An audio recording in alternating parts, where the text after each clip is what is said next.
Olá, bom dia. Hoje, terça-feira, dia 13 de agosto de 2019. Está no ar o A Notícia de Frente. Aqui ao meu lado eu tenho o prazer da companhia do Lúcio Sorge e do Antero Paes de Barros. Bom dia, Lúcio. Bom dia, Nayara. Bom dia, Antero. E bom dia a você que nos honra com a sua companhia. Bom dia, Antero. Bom dia, Nayara. Bom dia, Lúcio. Bom dia, telespectador e telespectadora. Eu quero começar uma notícia de frente desta terça falando sobre o TCE, porque a Associação Mato Grossense dos Municípios cobra igualdade no TCE do julgamento das contas de prefeitos e governadores. Após a aprovação por unanimidade do Tribunal de Contas do Estado, em sessão extraordinária do dia 6 de agosto, das contas da administração do ex-governador Pedro Táxi, o presidente da AMM, Neurilan Fraga, declarou que espera que sejam utilizados os mesmos critérios para o julgamento das contas da Prefeitura, já que as contas de táxi foram aprovadas mesmo com 26 irregularidades. Olha, eu até hoje tive que dar razão ao Lúcio. O Lúcio fez críticas aí ao Tribunal de Contas, eu defendi o Tribunal de Contas na oportunidade, dizendo que o Tribunal de Contas agiu exatamente da mesma forma que o Tribunal de Contas anterior havia agido na análise das contas do Silval Barbosa. Mas eu soube que não, eu soube que se você fizer um cotejamento, uma comparação entre as contas do Silval e do Pedro Táxi, dos Pedro Táxi estão piores. O que não significa dizer que o governo Pedro Táxi roubou tanto quanto o governo Silval. O governo Silval roubou, fez corrupção, etc. e tal. Mas que na análise das contas do governo, a conta não pode ser rejeitada, nisso eu estava certo, se cumprir com o limite da educação, com o limite da saúde e com o limite da lei de responsabilidade fiscal. Ocorre que o governador Pedro Táxi não cumpriu. E em não tendo cumprido, quer dizer, já teve, e essa é a alegação da AMM, casos de municípios que tiveram suas contas rejeitadas por irregularidades bem mais graves. Porque o limite prudencial é 49%. Se você chegou a 51%, 52%, você está fora do limite. O Pedro Táxi chegou a 62%. Então, ele ficou bem fora do limite estabelecido pela Lei de Responsabilidade Fiscal. E aí os municípios estão querendo agora o mesmo tratamento, ou seja... Isonomia, cobram isonomia. Isonomia na irresponsabilidade, né? Isonomia no erro. Pois é, esse erro vai ser seguido, vai ser espalhado para todos. Governo, Estado e prefeituras, o que é pior. Mudando pois é, não acho que deve ser assim, né? Que um erro justifica outro, mas o tribunal vai ter que enfrentar esse debate, né? Mudando um pouquinho lá um provérbio antigo, né? O que o presidente da AMM está dizendo, da Associação dos Municípios, é de que o pau que não bate em Chico, não bate em Francisco. Não bate. Não. O pau que bate no Francisco não bate em Chico. Quer dizer, é diferente, né? Não é o mesmo critério. Não é o mesmo critério. Mas o que eles estão cobrando, o que a AMM cobra é o mesmo critério. Quer que não bata mesmo. Exato, é isso aí que eu disse. Aí o presidente da AMM aqui, o Neurilan Fraga, ele cita dois exemplos, né? O exemplo lá de Alta Floresta, aliás, três. O Alta Floresta, Juína e Barra do Bugres, dizendo que esses municípios tiveram as contas reprovadas este ano devido a despesas que, na avaliação do Tribunal de Contas, ultrapassaram o limite da lei de responsabilidade fiscal.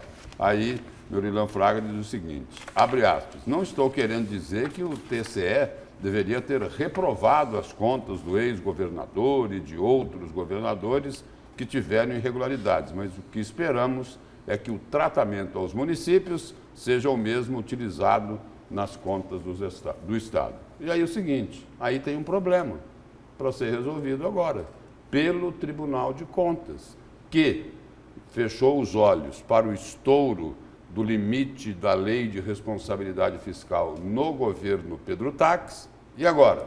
Eles vão fechar os olhos também para os municípios que não respeitaram os limites da lei de responsabilidade fiscal ou vão decidir de forma diferente? A situação ficou complicada. E o advogado do município vai subir na tribuna e vai dizer: Excelência, gostaria de Vossas Excelências a mesma consideração com relação ao voto emanado aqui neste tribunal por ocasião do debate sobre a aprovação ou não das contas de Pedro Taques. Né? Aí deu o voto e falou assim: eu aguardo a coerência do tribunal.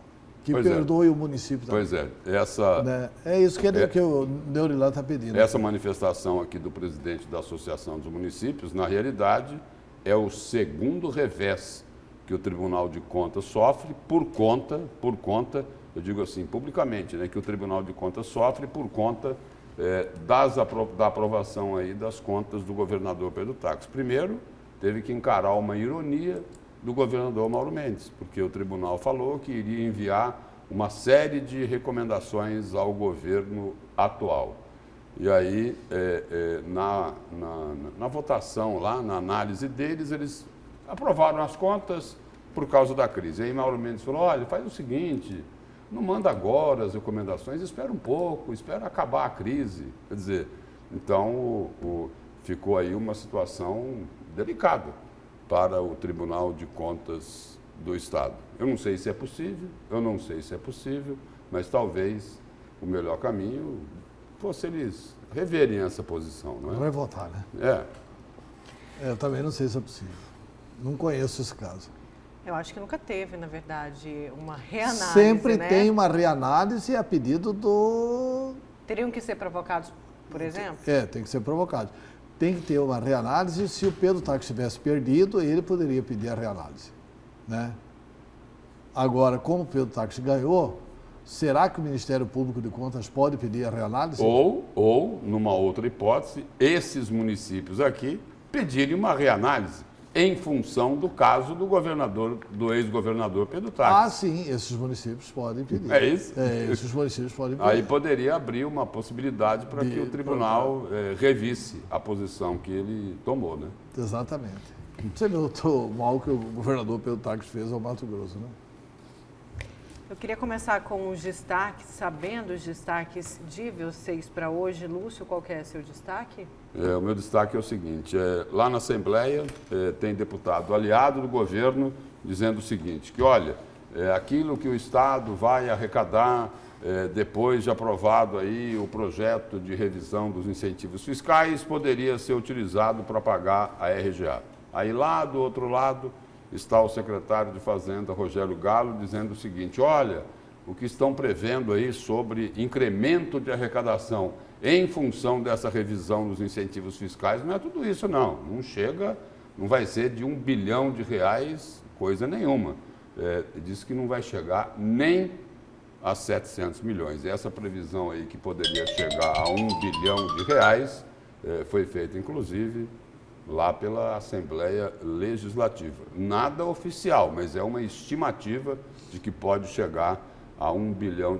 O governador Mauro Mendes falou o seguinte, olha, no máximo 500 milhões. Agora a briga está aí para saber o seguinte, quanto é que vai ter de incremento na arrecadação em função da revisão nos incentivos fiscais. E fica todo mundo de olho, né? Principalmente o funcionalismo. Antero, e o seu destaque? Meu destaque é também na área econômica do Estado, porque o senador Wellington Fagundes disse que a União é a grande agiota da nação, né? Que toma dinheiro dos estados, não paga, não retribui, não paga juros, não faz coisa nenhuma. E não repassa o que deve aos estados. Que é um claro sinal de que a União não vai passar coisa nenhuma o dinheiro do FEX. E a minha declaração continua na área econômica do governo Mauro Mendes, com a declaração do Rogério Galo de que a União não passou e não vai passar o FEX. Ou seja, o secretário de Fazenda já está bastante realista, dizendo que não vai receber o FEX, que não é essa a vontade do governo de Jair Bolsonaro. A vontade de dar um calotaço em Mato Grosso e nos estados produtores. E eles falam também sobre a revogação da Lei Candir. Se os produtores chiaram com essa reforminha aí do Mauro Mendes, eles vão chiar muito mais se for revogada a Lei Candir. Certo, então. Que aí vai ter taxa de imposto de exportação, que o Paulo Guedes quer cobrar 3%, imposto de exportação. E Isso daí seria federal. Federal. Federal, não Fora tem nada o a ver ICMS. com o Estado. Não tem nada a ver com o Estado. Fora o ICMS, que aí os estados estarão autorizados a cobrar. Né? Extinta a Lei Candir, o Estado estará autorizado a cobrar o ICMS. Então a gente vai discutir sobre isso. Isso não é bom nem para o Brasil e nem para Mato Grosso. Acho que devia o governo federal ter muito cuidado nesse debate. E além do que, falaram o seguinte, né? A conversa anterior era outra, né? Olha, depois que aprovar a reforma da Previdência, nós vamos pagar o FEX. Eles prometeram isso. Né? Prometeram. E tem entrevista também sobre isso. Daqui a pouco, então, a gente volta nesse assunto, porque a bancada federal de Mato Grosso tem que cobrar, né, Lúcio Antero? Justamente essa promessa por parte do governo federal. Vamos seguir, então, vamos de notícias nacionais, porque após derrota de candidato da direita em primárias, Bolsonaro diz que não quer irmãos argentinos fugindo para cá. Vamos aqui a esta notícia. O presidente Jair Bolsonaro comentou ontem, em evento em Pelotas, no Rio Grande do Sul, a derrota do presidente argentino Maurício Macri nas eleições primárias do país vizinho. Bolsonaro disse que a volta de Cristina Kirchner colocará a Argentina no caminho da Venezuela e afirmou que não quer irmãos argentinos fugindo para cá. Domingo, os argentinos foram às urnas para as eleições primárias, que definem oficialmente quem são os candidatos de cada partido e servem como uma espécie de pesquisa eleitoral. E 47,66% dos votos foi para a chapa de Alberto Fernandes e a ex-presidente Cristina Kirchner, que é a vice nessa chapa, enquanto o atual presidente, que é um candidato da direita à reeleição e também tem o apoio aí do presidente do Brasil, Jair Bolsonaro, recebeu 32,8% dos votos e o mercado reagiu também a essas primárias na Argentina, não é isso, Lúcio? Reagiu forte, né? Muito. Reagiu forte. O Banco Central argentino, ele aumentou os juros para 74%, para tentar conter a alta do dólar. E eu vou fazer uma observação aqui e queria aí a avaliação do Antero também, para saber se eu estou correto ou não totalmente correto. Essa vitória lá na Argentina de Cristina Kirchner, né? Mais ou menos o seguinte na minha interpretação, não é? É como se Lula e Dilma estivessem quase voltando ao comando do Brasil. É por aí, Antero? Não, eu imagino que não. Eu acho Inclusive, assim, Bolsonaro falou isso, que é a mesma coisa da Dilma e que é a mesma coisa de Maduro e Hugo Chávez e Fidel Castro. Foi fala do o presidente. problema é que o Bolsonaro não contribui com o meio ambiente, né? O Bolsonaro pediu para a população brasileira fazer cocô dia sim, dia não, para melhorar a questão do meio ambiente. Mas ele continua falando todo dia, ou seja, prejudica o meio ambiente, né? Porque joga fezes pela boca. O problema é um só, Lúcio. O problema é que o presidente Jair Bolsonaro não devia ter se metido nesse debate. A derrota é do Bolsonaro. O Bolsonaro assumiu, foi lá, pediu voto para o Macri, e aí ganhou a chapa da Kirchner. Quer dizer, olha, o Brasil tem um princípio na sua política diplomática, que é o princípio da autodeterminação dos povos. Quem tem que eleger o presidente da Argentina são os argentinos. Não é Bolsonaro que tem que dar palpite lá. Quem tem que eleger o presidente americano são os americanos. Vai dar palpite lá em favor do Trump? E aí se o Trump perde? Quer dizer, não Você acha que enfraquece também o governo a diplomacia? Jair Bolsonaro? Um dos países mais fortes do Mercosul é a Argentina. A Argentina é parceira do Mercosul. Goste Bolsonaro ou não da chapa que ganhou. Goste Bolsonaro ou não do Evo Morales, o Evo Morales tem assento no Mercosul. E agora nós estamos partindo para uma negociação em bloco com o mercado como o europeu, que, aliás, é uma conquista brasileira, e com o presidente Jair Bolsonaro na presidência do Mercosul. Foi a grande vitória do governo dele. Quer dizer, ele não tem a mínima noção do que é ser presidente do Brasil, da liturgia do cargo. Ele não tem que se intrometer nisso.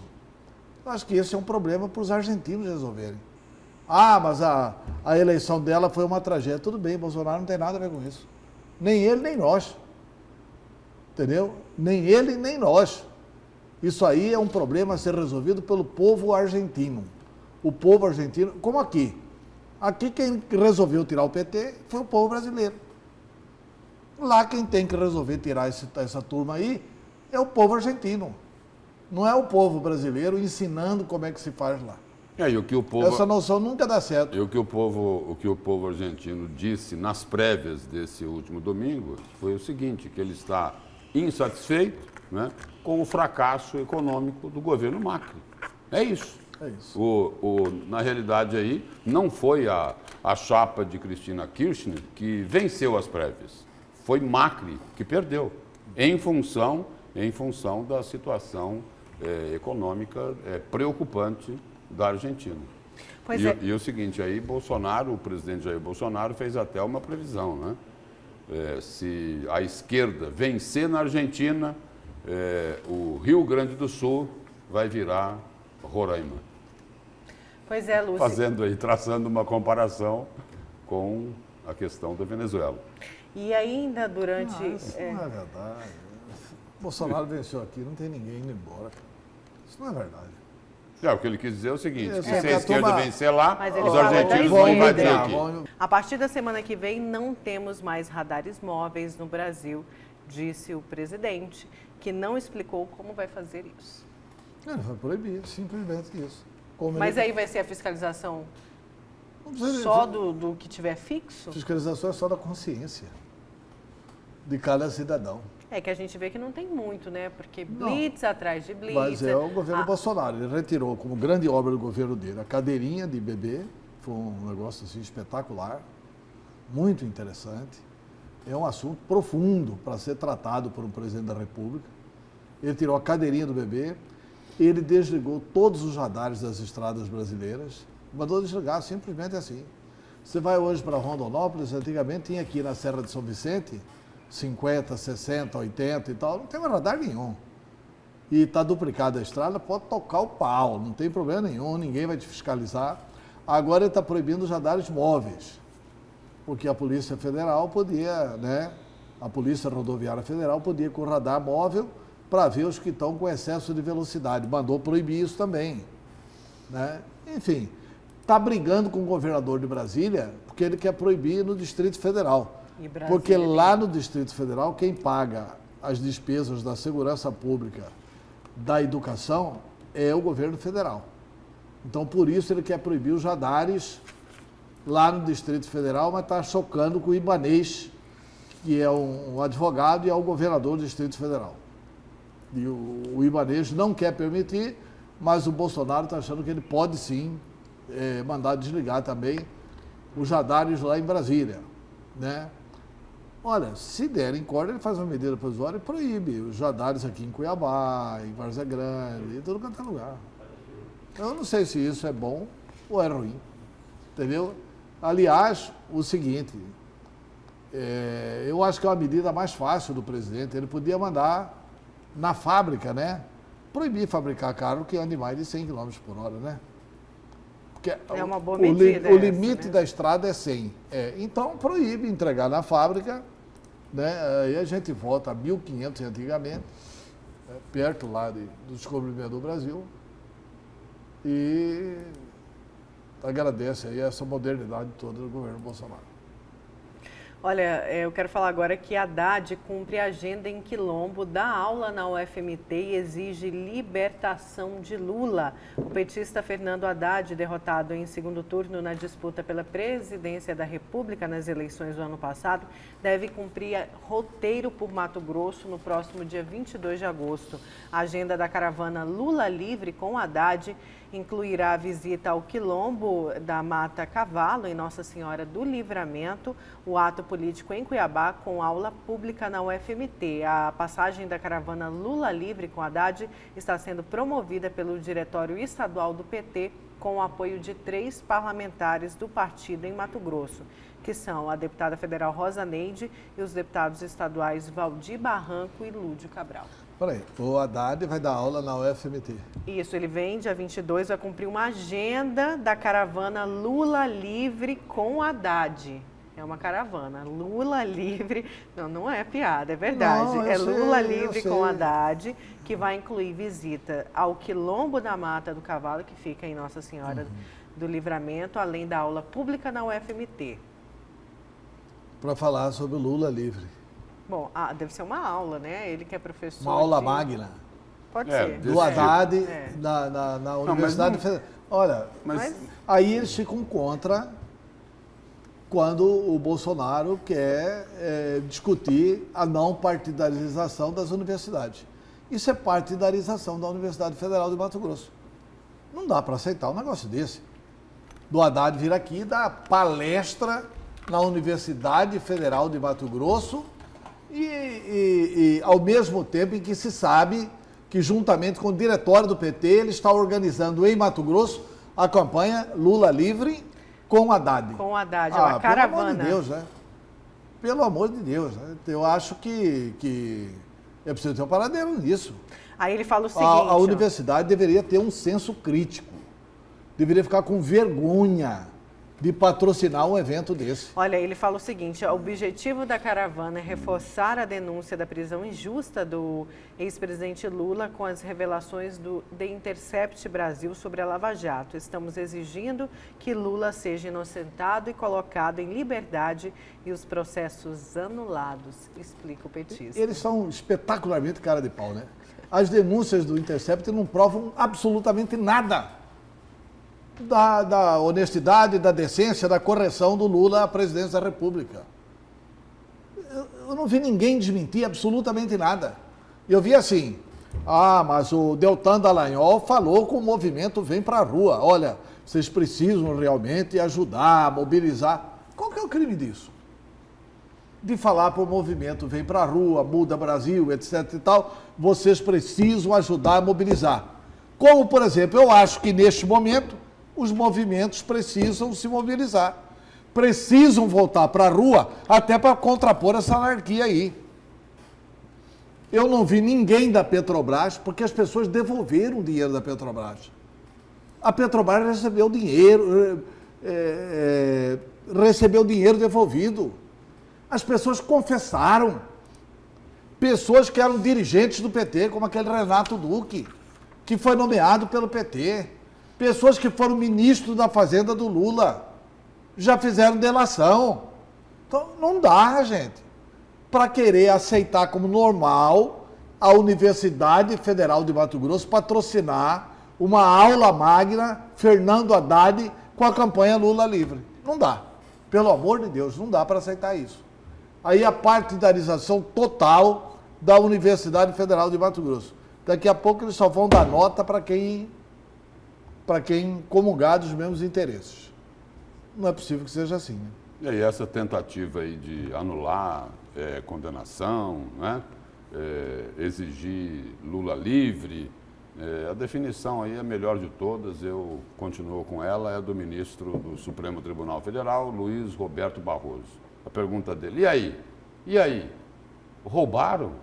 Assaltaram a Petrobras? Isso é verdade ou não? É lógico que é verdade. O Antero acabou de colocar. Já devolveram lá bilhões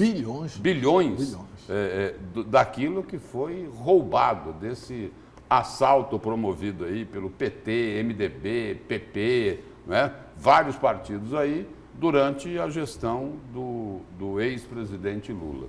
Né? E aí, então, é o seguinte, se teve roubalheira, se tem materialidade, se Lula foi condenado na primeira instância e na segunda instância. E na terceira também. E na terceira também. Por ter participado disso daí, por saber de todo o esquema, por ter indicado pessoas que participaram da roubalheira. E aí? As mensagens lá que o Intercept Brasil está revelando vão anular as condenações de Lula e de Companhia Limitada? E põe companhia nisso, né, Lúcio? Primeiro porque que essas pessoas, mensagens... quantos milhares de reais que a Lava Jato levantou que foram roubados do país inteiro? Primeiro que essas mensagens são criminosas. Mas eu não me recuso a avaliar a atuação do Deltan Dallagnol e do Sérgio Moro, um como juiz, o outro como procurador da República. Acho que ambos erraram. Promotor e juiz não devem combinar o que é que vão fazer neste ou naquele processo, em processo nenhum. Eu acho que isso é um erro em sendo verdadeiras essas mensagens, porque ninguém sabe se elas são absolutamente verdadeiras. Mas ainda que sejam verdadeiros, não há uma articulação em favor do mal. É articulação só para apurar a corrupção. Vamos tomar que tudo aquilo é verdade. Tá bom, é para apurar a corrupção. É para fortalecer os instrumentos de combate à corrupção. Quem primeiro disse neste país de que o PT tinha organizado uma corrupção sistêmica no Brasil foi o ministro Gilmar Mendes, no Supremo Tribunal Federal. E agora é o ministro Gilmar Mendes quem acha que pode inocentar Lula por causa disso. Não pode, não. Não pode, não deve. Não há nenhuma relação disso com relação aos crimes cometidos pelo governo do ex-presidente Lula. Ele não pode ser inocentado. O Supremo Tribunal Federal, se tiver a ousadia de inocentar Lula, ele vai provocar uma manifestação de consequências inimagináveis no país. Até porque ele não pode fazer isso. Porque a questão do Lula, antigamente ensinavam lógica nas escolas. O Lula fala que o apartamento não é dele. Tá bom. A justiça condenou o Lula com base na teoria do domínio do fato, nas notas fiscais, nas visitas, na fotografia, na presença lá no apartamento de Dona Marisa, na construção do elevador, na construção da pia, da nota fiscal da pia, da nota fiscal da cozinha, da nota fiscal do armário embutido. Tudo isso foi provado pelo delator da OAS. Ele que pagou tudo. E um detalhe importante: ninguém cobrou o apartamento, porque a justiça mandou leiloar o apartamento. O apartamento não é do Lula. E aí, não apareceria o dono do apartamento? Opa, alto lá, não é do Lula mesmo, é meu. Se esse apartamento tivesse outro dono, que não fosse Luiz Inácio Lula da Silva, é evidente que ele teria se habilitado no processo para proibir a perda do apartamento. Por que não aconteceu nada disso? Quer dizer, são coisas assim flagrantes. Não dá. Agora, voltando ao tema que você levantou, eu acho assim, é uma pena ver a universidade caminhar nesse rumo, hein? A universidade caminhar no rumo de receber aqui o senhor Fernando Haddad para fazer uma aula magna no instante em que é anunciado que ele vem em Mato Grosso fazer a campanha Lula livre. Tá de brincadeira, hein? E dão respaldo e reforço para todo aquele discurso, né, que foi feito de que as universidades federais... Isso aí é o mau uso estão vinculadas da ao autonomia universitária. E dá o reforço a essa vinculação da Universidade Federal de Mato Grosso com o PT. Com o PT. Os últimos reitores da universidade foram eleitos pelo PT. Tiveram vinculação partidária com o Partido dos Trabalhadores. E isso fica muito comprovado com esse ato da Universidade Federal de Mato Grosso. Infelizmente. Agora, com a palavra universidade, se quiser responder, manda a nota para cá, a gente lê, não tem problema nenhum. E uma outra informação aqui, Antero, do antagonista de ontem à tarde. Diz que o antagonista obteve em primeira mão um ofício enviado à Procuradoria-Geral da República em que os senadores Major Olímpio e Soraya Tronic pedem a quebra de sigilo dos áudios interceptados pela Polícia Federal no âmbito da Operação Cravada, que desbaratou um núcleo financeiro do PCC. Isso foi na semana passada. As afirmações feitas são graves e é de fundamental importância que o inteiro teor de todos os diálogos e demais dados constantes da investigação tornem-se públicos, diz trecho do documento. E aí, o antagonista cita que numa dessas conversas, interceptadas pela Polícia Federal, um dos membros da facção fala que havia um diálogo cabuloso, esse é o termo que é utilizado aqui, entre aspas, um diálogo cabuloso com o PT. Há também ataques verbais ao ministro Sérgio Moro, que era o juiz lá que comandava a Operação Lava Jato. Esse áudio também é da Intercept, não, né? Não, esse não é da Intercept. É um outro... Esse não é da Intercept. Esse é um áudio legal. É um áudio legal. Foi que foi legal. Dessa operação aí. Nessa operação que o Lúcio falou. E, na verdade, denúncias graves. E, mais uma vez, em cima também do ministro Sérgio Moro, né, Lúcio? Porque, além desse diálogo que o PCC fala que teve com o Partido dos Trabalhadores, eles também, esse áudio que foi obtido pela Polícia Federal, também tem muitos ataques verbais ao ministro Sérgio Moro. Sim. Vamos falar de saúde agora. A Comissão de Saúde da Assembleia Legislativa discutiu ontem, em audiência pública, a retomada das obras do novo Hospital Júlio Miller. Vamos conferir então na reportagem de Luciana Gavilha. A audiência foi convocada pelo deputado estadual Paulo Araújo, que é presidente da Comissão de Saúde da Assembleia e tem apoio do Senado Federal. É que a construção do novo Hospital Júlio Miller foi firmada através de um convênio com a Universidade Federal de Mato Grosso e a antiga Secretaria de Estado de Cidades, a CINFRA, Secretaria de Infraestrutura. A obra está paralisada desde 2014. O parlamentar fez críticas à gestão passada da era Pedro Tax, ao avaliar os motivos que travaram a obra. Nós temos uma importante obra que está paralisada desde 2014. Com recursos financeiros depositados na conta do governo do estado, nós procuramos, nós deputados, principalmente os deputados da Comissão de Saúde, o governador Mauro Mendes, e ouvimos dele a intenção de retomada das obras. O senador Wellington Fagundes também fez um diagnóstico do governo passado. Diante da importância que a obra representa, julga que faltou empenho do ex-gestor, já que recursos financeiros não teriam sido problema, visto que o governo federal, através do Ministério da Educação, teria transferido o recurso, que estaria à disposição do Estado. Agora o que nós estamos trabalhando é exatamente para pressionar, para cobrar que a licitação seja feita, porque não pode dinheiro na conta, as pessoas sofrendo nos hospitais por falta de atendimento e às vezes morrendo e o dinheiro aí sem tomada de decisão. Isso é muito pior, né, do que uma situação em que as pessoas não têm esperança. Aqui não existe esperança, o recurso está pronto, está na conta, é só ter a decisão de se fazer. Com dinheiro em caixa, torna mais difícil ainda compreender a paralisação por tanto tempo.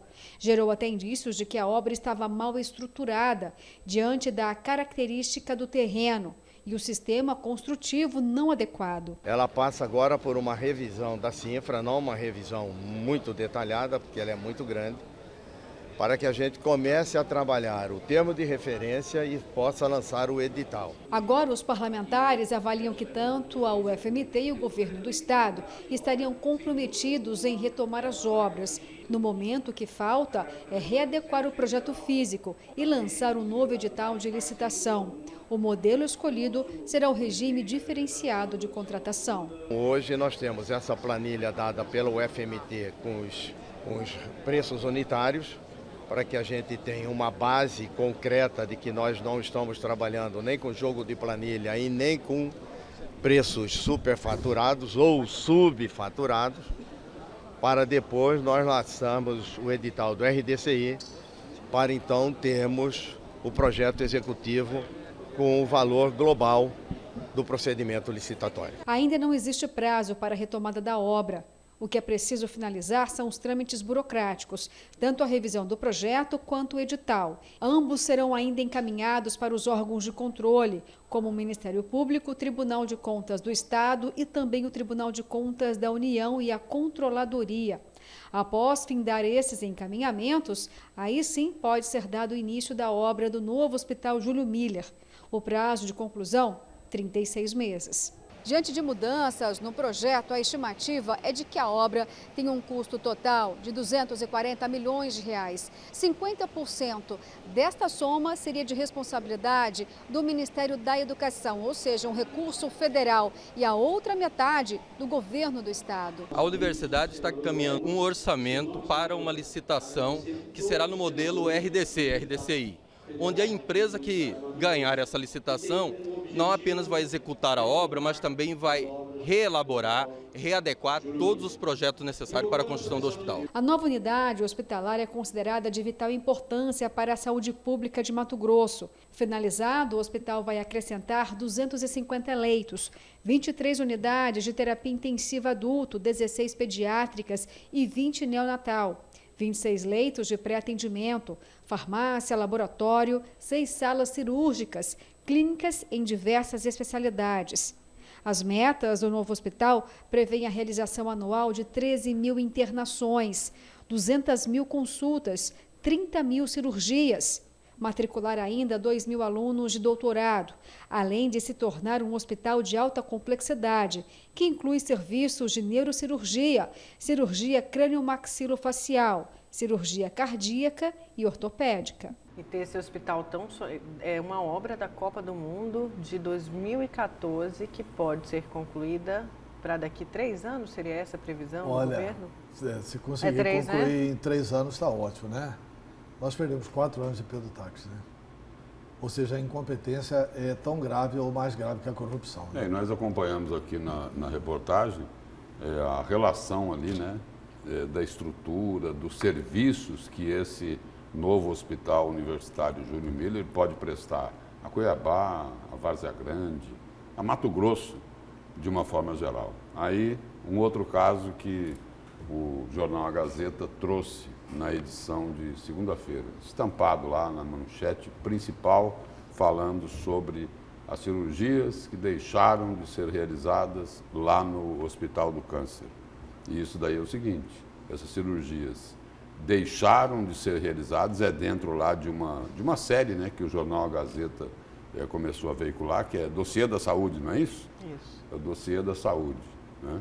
Então, e ali é o seguinte, o Hospital do Câncer, nós estamos tratando aí de pacientes com diagnósticos de uma doença gravíssima que causa assim um sofrimento, uma dor enorme para toda, não só para o paciente, mas para toda a família dele. E aí tem o Hospital Universitário Júlio Miller, que está lá com o dinheiro guardado e não conseguiram começar a obra até hoje, agora vão tentar resolver.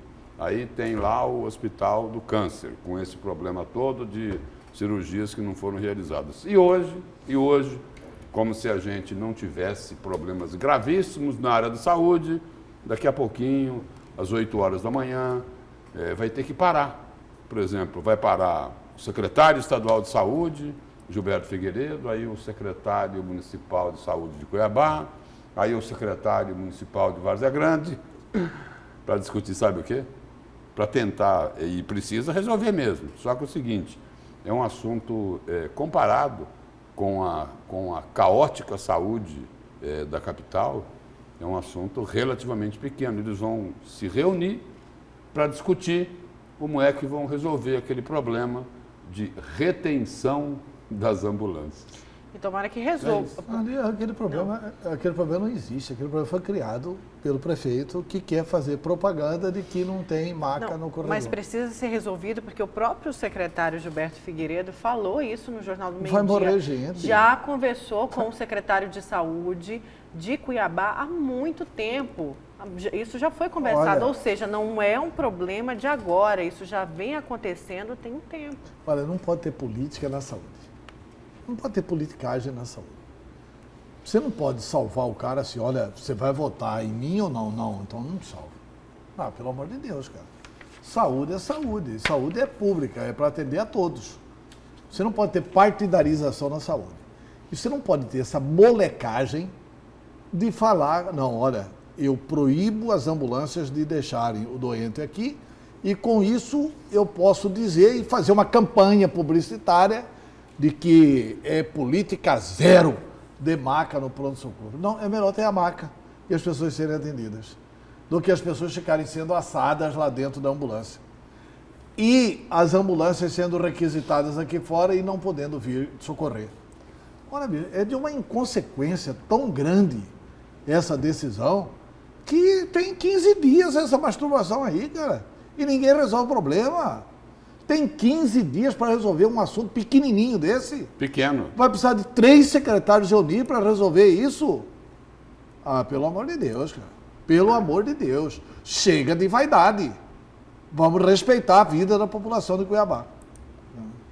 Os secretários aí, no caso, isso que eu falava, eles estão aí despendendo esforço, né, trabalho, para resolver um problema menor, tendo tantos problemas maiores na saúde que precisam aí de soluções muito urgentes. E aí as coisas não funcionam muito bem, né, porque além desse tipo de coisa ainda teve há pouco tempo aí toda aquela confusão, né, lá da Operação Sangria. As delações ainda continuam caminhando lentamente lá na Justiça Federal e teve uma decisão, né? Foram desligados dos cargos públicos 2 médicos, né? Fábio Liberali e o ex-secretário de Saúde da capital, Ruarque Douglas Correia, naquele esquema lá de desvio de recursos públicos do Sistema Único de Saúde. Agora o Ministério Público Federal está devendo nessa questão da Operação Sangria, né? E aí não vai acontecer nada. Isso é uma operação que todo mundo sabe o que aconteceu. As pessoas queriam delatar, não sei se delataram, por que é que o Ministério Público Federal não toma providências? Está certo que agora tem uma declaração de suspeição do juiz Jefferson Schneider, que tinha um parente dele e ele acabou se dando por impedido.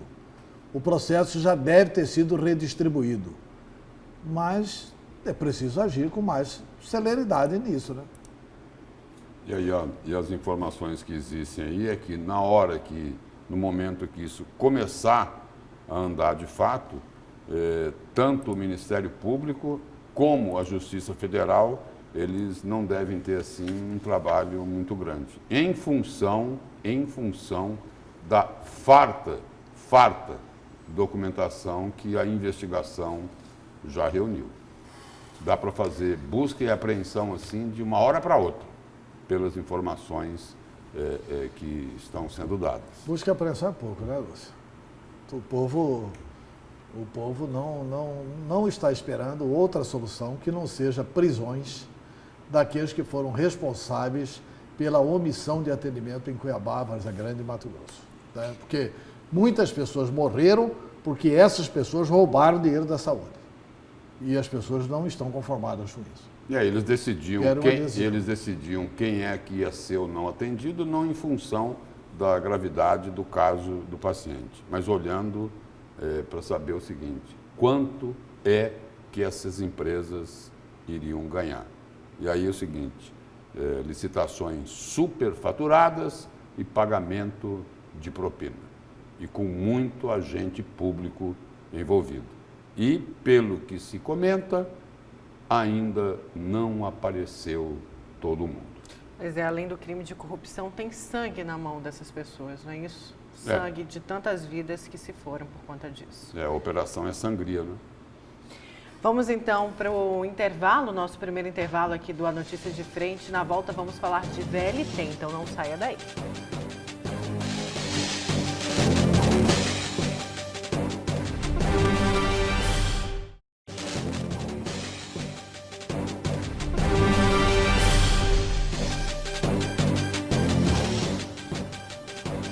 Voltamos com a Notícia de Frente desta terça-feira e vamos saber com o Lúcio quem são os nossos parceiros, os nossos cúmplices do A Notícia de Frente. Lúcio?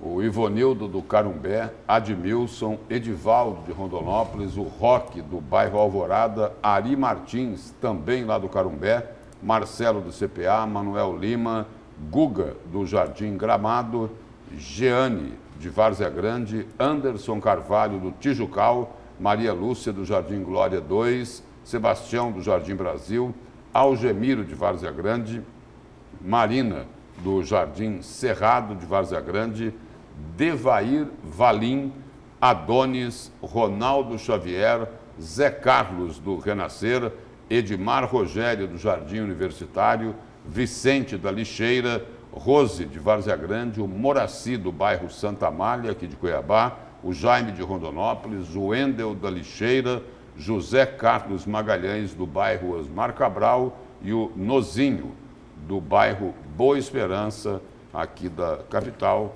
são os cúmplices da notícia de frente desta terça-feira. Antero, temos mensagens? Temos algumas. Primeiro, Edmar do Jardim Universitário. Bom dia, elenco da notícia de frente. Muito obrigado, Edmar. Bom dia para você também. Aí tem aqui o Edmar Valim. Lúcio, o desmatamento não é grande assim. Com os novos dados, vocês vão reavaliar as posições anteriores suas. Antero, é o Devair Valim. Você se lembra dele? Que foi prefeito, né? Ex-prefeito de Nobres. Ex-prefeito de Nobres. Aí tem um outro aqui defendendo o Bolsonaro. Bom dia. Sobre o desmatamento, os números divulgados são mentirosos, pois não faz a distinção do que é desmate legal autorizado ou mera limpeza de pastagens de desmate ilegal. Eles divulgam tudo como se fosse desmatamento ilegal. E isso é desonesto e atende aos interesses estrangeiros, que pretendem tutelar o nosso território e bancam um lobby tremendo, buscando alterar a legislação para não permitir que se desmate mais nada no país. Bom, primeiro que limpeza de pasto não é tido como desmatamento, né? Excelente semana com oportunidades de trabalho e negócios para todos vocês. Com fé em Deus fica mais fácil. Muito obrigado pela mensagem, mas não mandou o nome. Mas retribuímos também uma ótima semana para você. Olha, e é viável o VLT em Cuiabá e Várzea Grande? Esta foi uma das afirmações, das informações debatidas durante a audiência pública realizada na sede do Conselho Regional de Engenharia e Arquitetura de Mato Grosso. A obra está paralisada há 5 anos, apesar de R$ 1,6 bilhão gastos nela. E os detalhes com o repórter Antônio Carlos Silva. Especialistas explicam. O VLT, enquanto modal de transporte, vai além da condução de passageiros. Ele também contribui para a mobilidade urbana de regiões metropolitanas, como Cuiabá. O VLT é um modal desenvolvido, né, de alta performance e também de baixo consumo energético e ecológico, porque não queima combustíveis fósseis, né? Então é um modal que você complementa toda a mobilidade dentro dos centros urbanos. O VLT ele faz uma integração desse tipo de transporte e melhora, onde ele é utilizado no centro das cidades, ele melhora a parte urbanística, retira ônibus do centro, tá um barulho de ônibus, que ele é um equipamento silencioso, e tem a regularidade dele, a valorização imobiliária do local onde tem o VLT, é o exemplo do VLT do Rio, que tem um projeto que foi feito junto, é a implantação do VLT e o Porto Maravilha. Então, naquela região do Rio, ali do Santo Cristo, naquela região portuária do Rio, pode ver como é que a valorização imobiliária. O VLT, como é conhecido, ele pode ser caracterizado como um veículo, mas ele não é só um veículo, ele é um sistema. É um sistema que reurbaniza, que revitaliza as pequenas, as médias e grandes cidades brasileiras. Considerando estas características do VLT se integrando ao transporte das cidades, nem todas as obras arquitetônicas feitas entre Cuiabá e Várzea Grande para o modal deveriam ter sido feitas. Quem afirma é o engenheiro que trabalhou na construção do VLT carioca. No aeroporto de Várzea Grande, precisava de viaduto. você tem ali um fluxo veicular de passageiros para o aeroporto e aviões ali que tem, o VLT cruzaria a avenida que dá o acesso ao aeroporto em segundos. Então um semáforo resolveria. Como resolve, por exemplo, o VLT que chega no Santos Dumont, no Rio, não tem viaduto, não tem nada, e ele chega no aeroporto Santos Dumont, que é o segundo aeroporto do Brasil em movimento. Os 22 quilômetros do VLT entre Cuiabá e Várzea Grande deveriam ter sido concluídos para a Copa do Mundo de Futebol de 2014. Mas até agora o modal não foi finalizado. Na época, o VLT entre Cuiabá e Várzea Grande foi orçado em 1 bilhão e 477 milhões de reais. Deste valor, o governo de Mato Grosso pagou 1 bilhão e 66 milhões. Trilhos e 40 vagões foram comprados, mas o consórcio construtor diz que precisa de mais 1 bilhão de reais para concluir a obra.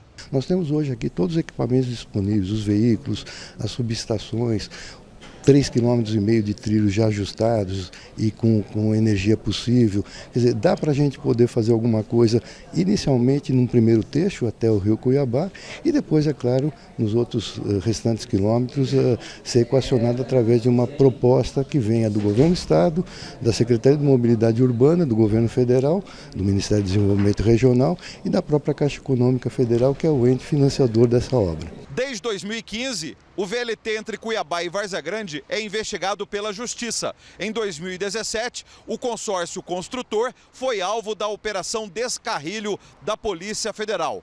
O ex-governador de Mato Grosso, Silval Barbosa, diz que a empresa CR Almeida, que integra o consórcio construtor, chegou a pagar uma propina de 18 milhões de reais ao grupo político dele, Silval Barbosa. Em julho deste ano agora, de 2019, o governo federal, através da Secretaria Nacional de Mobilidade Urbana do Ministério do Desenvolvimento Regional, criou uma comissão junto com o governo de Mato Grosso. Esta comissão tem até novembro para buscar uma solução para o VLT entre Cuiabá e Várzea Grande. Independente de há fraudes na licitação anterior, muito bem, retoma esse dinheiro, vê onde recolhe esse dinheiro e vamos fazer, porque já que está aí, nós não vamos passar a vendedor, ninguém vai comprar. É tecnologicamente muito bom, é tecnicamente o que há de ponta em transporte coletivo, então vamos colocar. Infelizmente, nós não podemos agora revender para quem quer que seja, porque ninguém está interessado em comprar nas condições que nós compramos. Eu temo que o próprio governo do Estado não vai conseguir sair desse emaranhado aí, de todo esse nó que foi dado na questão do VLT e que foi herdado pela atual gestão. Então, é necessário uma união de todos pelo bem da população, porque o VLT é um caminho sem volta, é um mote de desenvolvimento urbano, econômica e social, vai muito além de uma grande transformação no transporte coletivo. É a transformação no transporte coletivo, mas tem uma grande conotação, um grande viés de impulsionador do desenvolvimento econômico e social para Cuiabá. Com apoio de Moisés da Costa e imagens de Edilson Paulo, Antônio Carlos Silva para a Notícia de Frente. Eu tenho aqui uma nota, o coordenador da Comissão Pró-VLT, Vicente Vuolo, informa que durante a audiência do CREA, especialistas atualizaram uma informação. São necessários 500 milhões de reais para concluir a obra e não 1 bilhão que até então vinha sendo vinculado. Agora só é preciso saber como é que chegaram a essa conta, né? Essa conta de 500 milhões de reais. E aí é preciso se colocar mais uma coisa. O VLT aqui, ele precisa de muita coisa. Precisa de dinheiro, precisa de responsabilidade com quem trata desse assunto. Agora, de uma coisa, definitivamente, o VLT não precisa.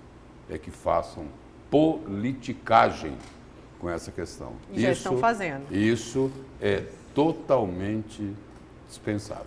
Totalmente dispensável.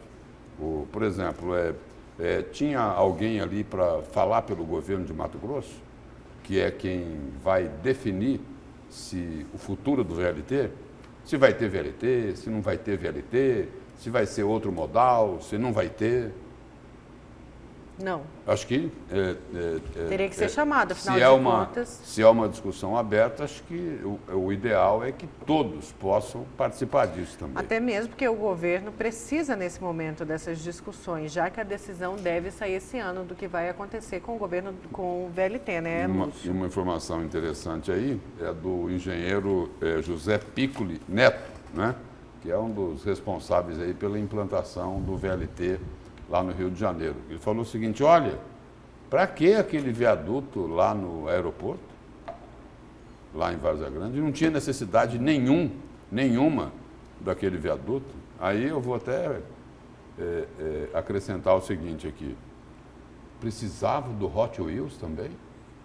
Esse outro aqui, em frente à Secretaria de Fazenda, que não resolve praticamente nada, coisa nenhuma.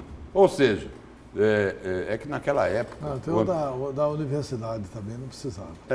Falando, outro dia o Antero já colocou isso aqui com muita propriedade, né? Quer dizer, eles imaginaram isso aí para roubar. Pois é. Não é isso?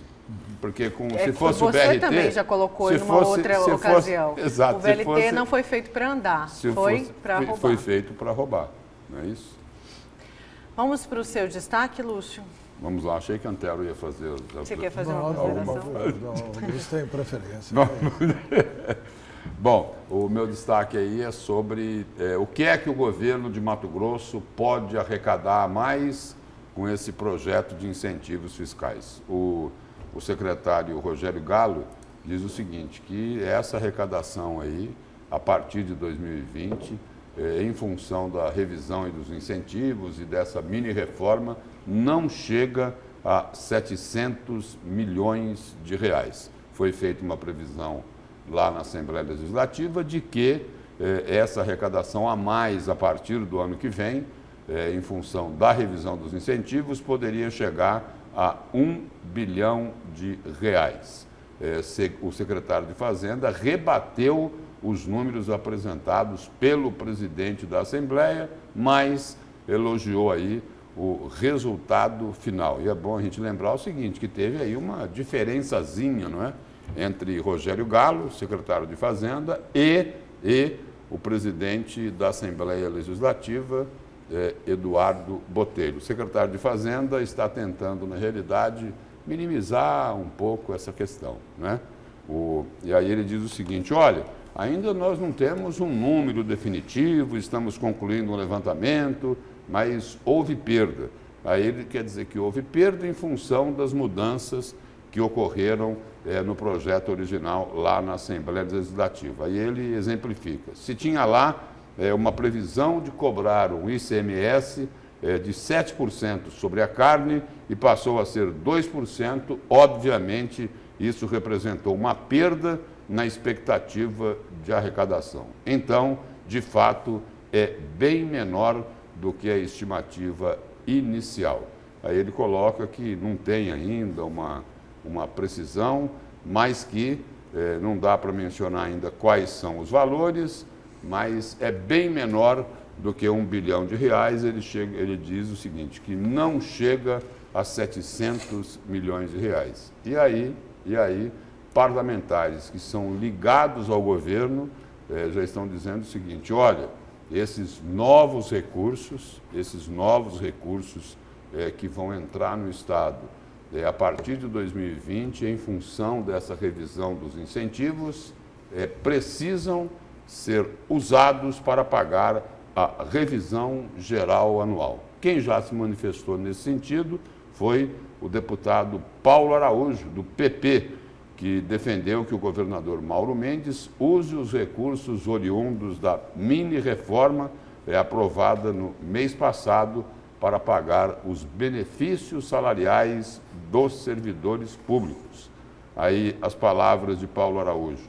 O compromisso na aprovação da reforma tributária é que o governo tenha recurso em caixa para bancar a lei da educação que dobra os salários dos professores, da revisão geral anual e em investimentos na educação e na saúde.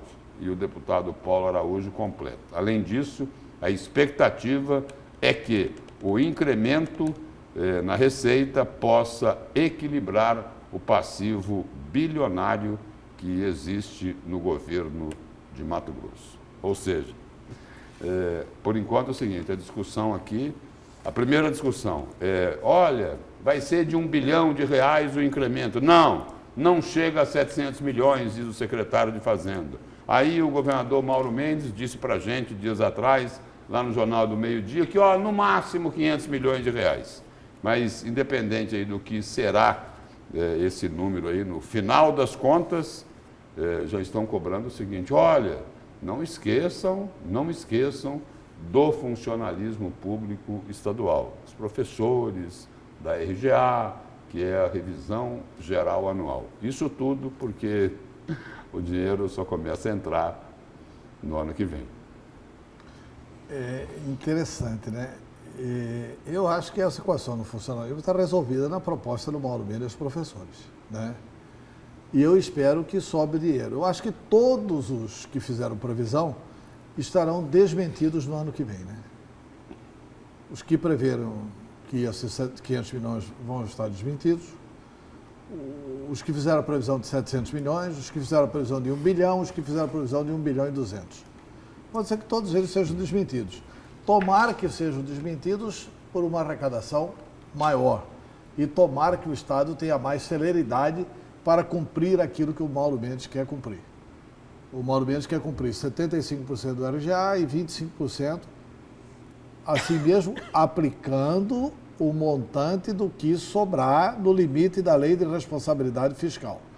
Por isso que a Assembleia não tem que cobrar só isso não, deputado Paulo Araújo. A Assembleia tem que cobrar a continuidade do ajuste. Cadê aquelas leis de janeiro que o Mauro Mendes aprovou com a Assembleia antiga ainda? Dizendo que ia fazer um ajuste e que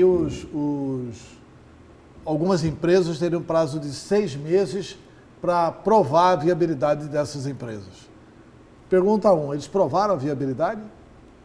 Os supersalários já deixaram o Estado de Mato Grosso?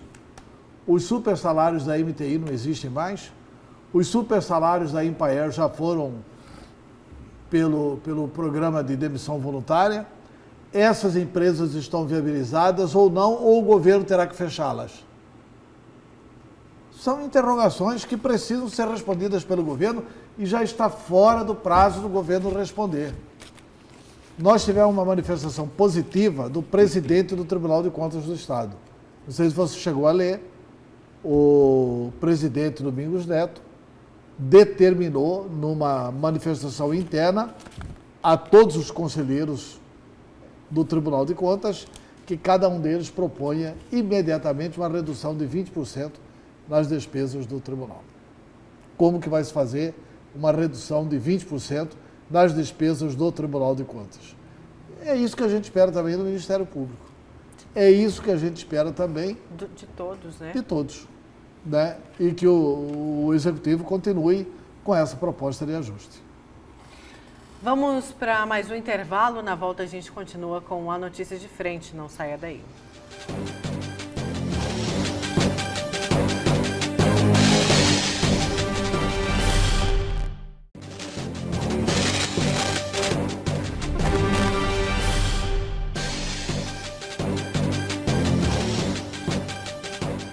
Voltamos com a notícia de frente desta terça e o deputado federal Leonardo Albuquerque, do Solidariedade, participou do Jornal do Meio-Dia de ontem. Ele falou do FEX, da Lei Candir e também da reforma tributária que já corre na Câmara Federal. Confira trechos desta entrevista.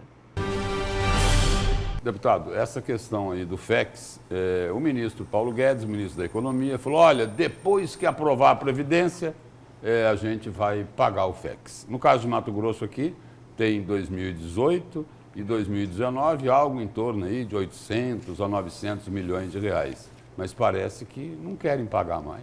Exatamente. Chegamos quase a R$1 bilhão e as pessoas têm que entender. esse dinheiro é um dinheiro que está faltando para ser aplicado na saúde, na educação, que é um direito do Estado de Mato Grosso. Só que, infelizmente, desde a implantação da lei, passou a ser uma vontade política de quem é o presidente pagar ou não a desoneração, porque tudo que sai nosso, minérios também, as pessoas não sabem que a Lei Candir, de 96, também impacta o minério, que é tirar o imposto daquilo que a gente manda para fora. A soja, o milho, a carne, o algodão, por exemplo. Isso depois, esse imposto que não foi cobrado, tem que voltar como uma compensação que foi criado só pelos primeiros 5 anos. Que, diga-se, é uma compensação muito pequena. Muito pequena. Em relação ao que deixa de ser arrecadado. Acabamos de falar o valor de bilhões, 66 bilhões de reais nesse período, e o que voltou, perceba, que imposto daria 66 bilhões, e o que voltou nesse período beira 4 bilhões. Perceba essa diferença. Ah, mas incentivou, cresceu o Estado, tudo bem. Mas essa regra não pode ser assim, porque os gestores contam com esse recurso. E aí depender de vontade política, algo que você deixa de mandar, de dinheiro para mandar para o Estado, acontece um desequilíbrio. Então a gente quer. O Supremo Tribunal Federal no ano passado já colocou, Câmara Federal, é sua função, legisle. Pois e nada foi feito. É nesse ponto que eu quero chegar. Uma cobrança, inclusive, do governo do Estado, que a bancada federal de Mato Grosso se movimente e cobre esse FEX, que antes também estava condicionado à aprovação da reforma da Previdência por parte do governo federal. Como vem sendo essa cobrança da bancada de Mato Grosso, deputado? Isso é perfeito. E aqui falar do nosso coordenador Neri Geller, um forte abraço. Eu e o Neri participamos de uma comissão junto à Frente Parlamentar da Agropecuária, FPA, a qual um grupo de estudo que envolve todo o Brasil, porque não é só o Mato Grosso, a Lei Candir, para darmos celeridade. Então nós juntamos a FPA, a Confederação Nacional dos Municípios e a Frente Parlamentar dos Fundos de Participações Municipais, para juntos num bloco, isso dá um bloco de quase 300 deputados e senadores, para cobrarmos. Então Mato Grosso está à frente. Né? E eu protocolei logo no começo do meu mandato um pedido para o presidente Rodrigo Maia desengavetar o projeto de relatoria do Wellington Fagundes, senador, que já tem 2 anos que está relatado esse projeto, e para definir por lei esse repasse, não ser essa vontade política, eu tenho vontade de pagar ou não, isso ser delimitado por lei e as porcentagens. A gente está se movimentando, a bancada está unida, todos os deputados e senadores estão cobrando. À frente dessa movimentação está o Neri e eu pela frente parlamentar e os demais em cada frente que participa. Nós estamos cobrando, queremos, e o próprio Supremo Tribunal, a TCU, Tribunal de Contas da União, também colocou, a função é da Câmara Federal, legisle sobre o assunto, nós não vamos intrometer. E o Supremo Tribunal Federal deu mais esse ano para nós tomarmos uma decisão. E se não resolver, se não for repassado o FEX, os governadores já se movimentam para acabar com a Lei Candir e passar a cobrar o ICMS nos seus estados. E isso é o seguinte, me parece que depende só de uma lei estadual para acabar com a Lei Candir e voltar a cobrar o ICMS. Isso é uma discussão que tem que acontecer, o ideal é que fosse uma transição de alguns anos para transitar. Estados que mexem em mineração, Minas Gerais e o Pará, concordam em acabar com a Lei Candir, mas aqueles que têm como commodity ainda do setor agrícola repensam muito sobre isso e falam de ter mudança sim, mas escalonado.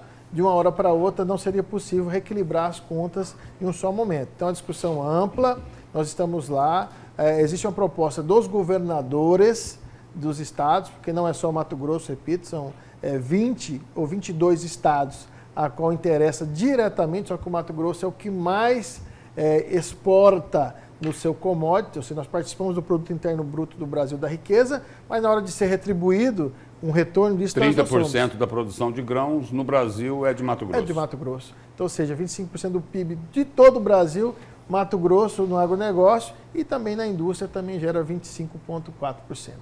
Agora, deputado, trocando um pouco de assunto, a Câmara passou aí pela aprovação da reforma da Previdência e vem outra discussão que deve afetar agora o outro lado, os empresários, os empregadores, é a reforma tributária. Como vem sendo feita a discussão lá na Câmara e a participação também da bancada de Mato Grosso? E o Brasil ganha de presente uma nova CPMF com outro nome, deputado? Falaram que não ia ter isso, não é? Pois é. Mudou? Parece que mudou, não é? O presidente Jair Bolsonaro falou que não se colocaria um imposto parecido com o CPMF. Quem é de 2007 vai lembrar, aquele imposto do cheque, né? CPMF. Mas existe sim o Zoom, que começou agora em Brasília, numa proposta do governo. Já existe uma proposta aceita, 45 de 2019, do deputado Baleia Rossi, a 111, que é do Senado Federal. Existe mais uma, vai vir a quarta do governo federal, que aí falam de abaixar a alíquota do imposto de renda, que hoje é 27,5%, mas criaria uma desoneração flutuante, de acordo com o imposto de renda, a inflação do ano, vão trazer para nós, tiraria as deduções de saúde e de educação para compensar essa redução do imposto de renda, também das pessoas jurídicas, e a tal de um novo imposto relacionado a movimentações financeiras, que é a tal da antiga CPMF. É polêmico, não é consenso, isso tem que ser estudado muito intensamente para não ter um impacto, um viés ao contrário.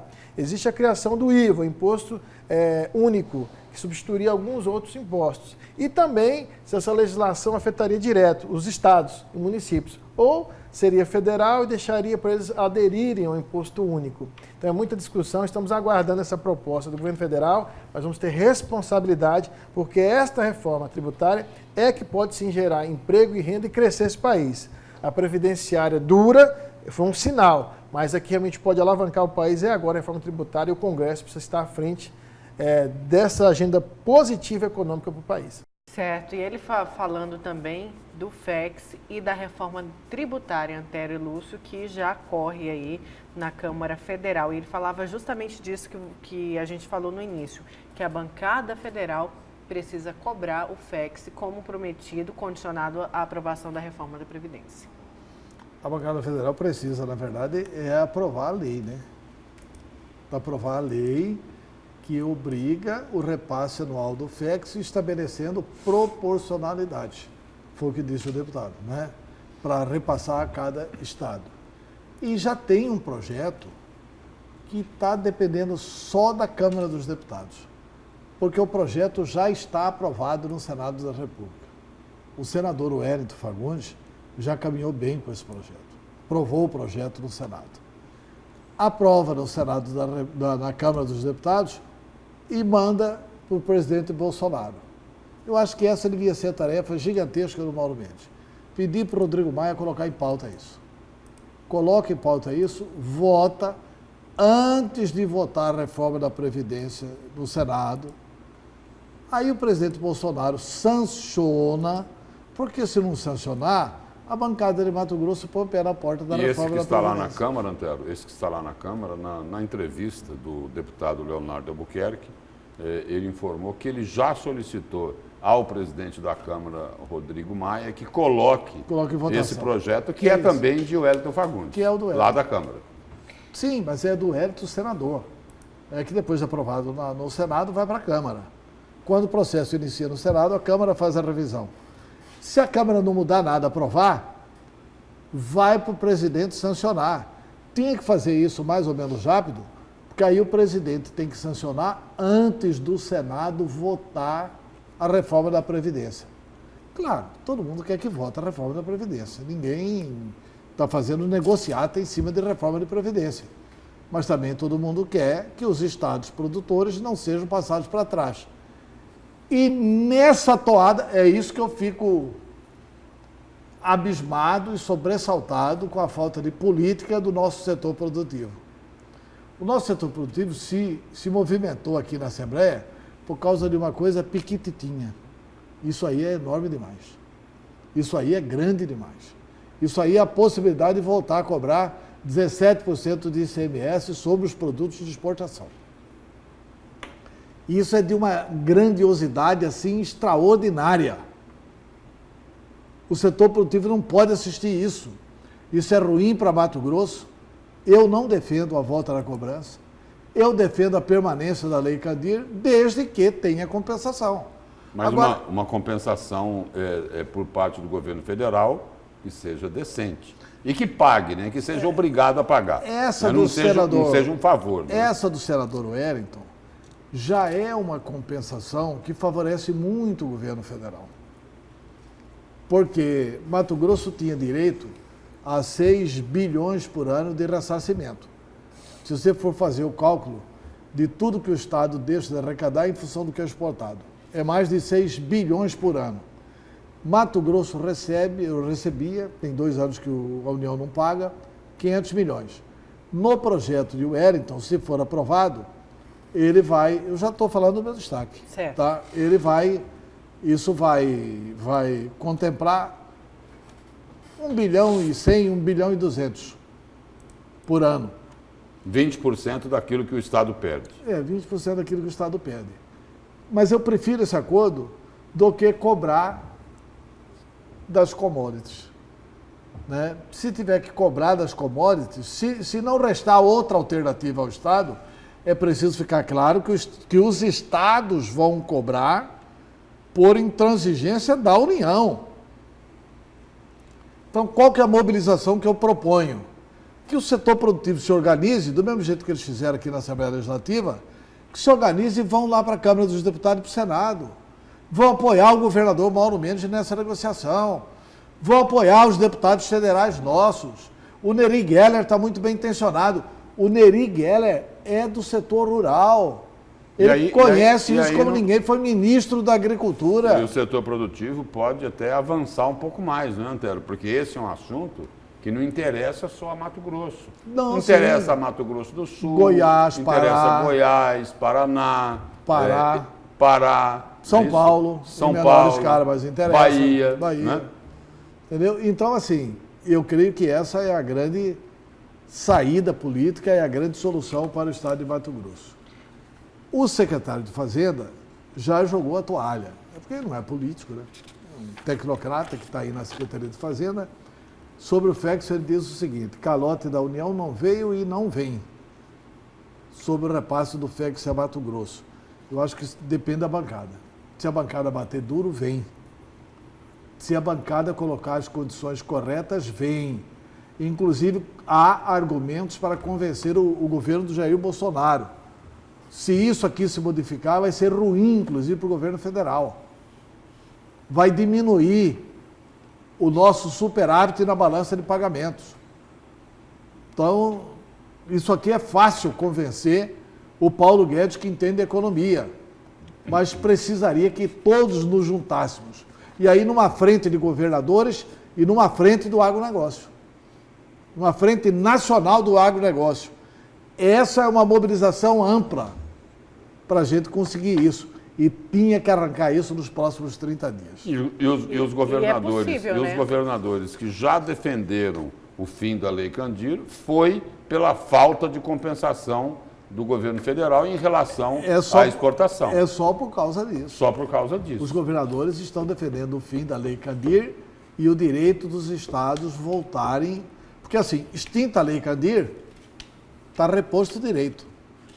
O Estado tem autonomia de voltar a cobrar ICMS. O Paulo Guedes quer isso. O Paulo Guedes, que é um liberal, ele quer isso. Não tem que ter subsídio para ninguém, não. O Paulo Guedes é um liberal que é contra subsídio. Quando a gente discute aqui subsídio de transporte coletivo, subsídio... Isso aqui é um subsídio super milionário para o agronegócio. Mas tem que ter isso. Tem que ter, isso é bom para o Brasil. Isso gera emprego para o Brasil. É esse pessoal que está garantindo o equilíbrio na nossa balança de pagamentos. Pois é, e aí o governo federal, que está assim tão amiguinho dos Estados Unidos, não é isso? Do Donald Trump, lá tem subsídio para a agricultura também. Né? E que subsídio. Lá eles querem comprar terras aqui para deixar sem produzir. Só para nós não concorrermos com eles.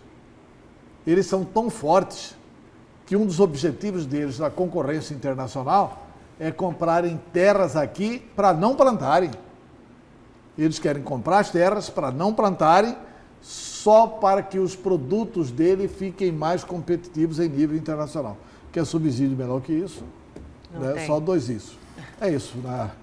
Certo. Lúcio e Antero, muito obrigada, Lúcio. Obrigado, bom dia. Até amanhã, né? Antero, bom dia. Obrigada a você. Você fica agora com o Jornal da Manhã e o Antônio Carlos Silva.